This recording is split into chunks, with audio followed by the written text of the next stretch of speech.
So I've selected which seam I'm starting with based on the fact that this seam is going to run into this larger seam. So I need to sew this one first. I've threaded my needle and I'm holding it in my dominant hand, which is my right hand. I'm pinching the eye of the needle and I'm knotting the thread. I have a separate video for making this quilter's knot if you want to practice it, but I'm doing it fast. And I'm putting the knot in the thread tail, the end. So there's a single piece of fabric, single piece of thread knotted at the end, knot at the eye of the needle, and you have a loose tail here that's hanging off. It's not a doubled thread. So you need to hold on to your needle by the eye when you're sewing and pulling it out of the fabric, because if you don't, you can actually pull it enough. Do you see what's happening here? I'm pulling the thread, and if I keep doing this, I'll eventually pull the thread out of the eye of the needle and you'll have to thread the needle more often. So instead of that, pinch your needle at the eye. Save yourself some time and some trouble.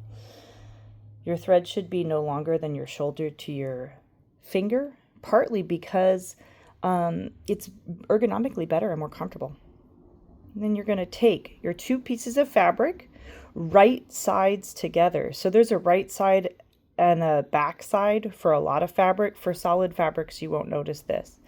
And because I'm right-handed, I'm going to pin my pinned seam from right to left so I don't stab myself with the pin. If you're left-handed, you're going to go the other direction. So I've got the pin holding the seam so I don't get confused about which seam I'm sewing. And the first thing I'm going to do is start on the right, and I'm actually going to take a back stitch. So I already have a knot. So if I pull my needle all the way through, it's going to stop when it hits that knot. So it's already secured. But I like to do this running stitch backward. So now I'm coming out the other side. I'm going to take one stitch in the wrong direction. You can take one or two depending on how small your stitches are. Our goal here is to make them 1/8 inch, which means I'm going to take a second one here and then I'll show you that 1/8 of an inch stitch. Okay, here's my ruler right here you can use as a gauge. Each one of these lines is 1/8 of an inch. Your goal is to rock that needle up and down in the fabric. You can use your other hand to stabilize it. You're trying to follow that seam line. And you want to make your stitches at least 1/8 of an inch. That's 1/2 of our 1/4 inch. Am I close to that? I am close to that. So that when you're finished with your seam, it's sturdy, complete, and it doesn't have any holes, which you'll see when I open it up.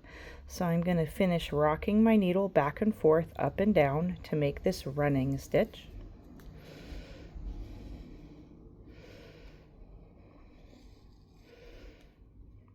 And then when I get to the other end of the seam, I'm going to do the same thing.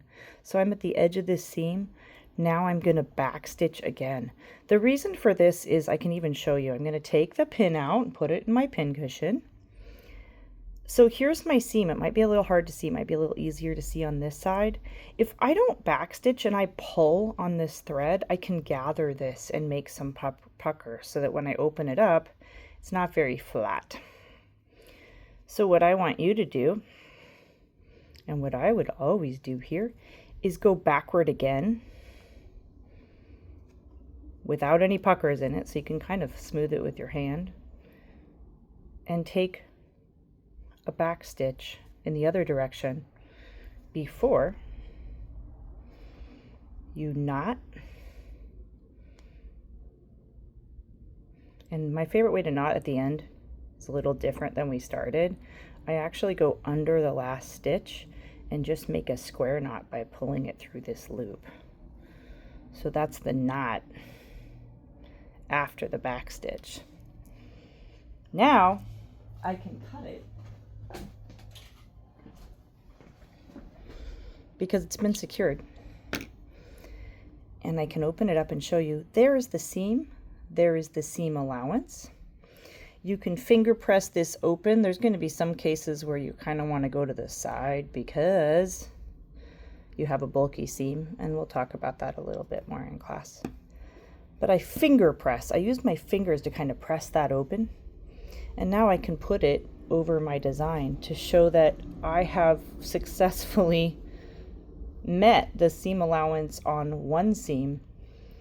These two sides of the triangle remain to be sewn, and their seam allowances will be used in a later exercise. Okay, I hope you have fun. Get started.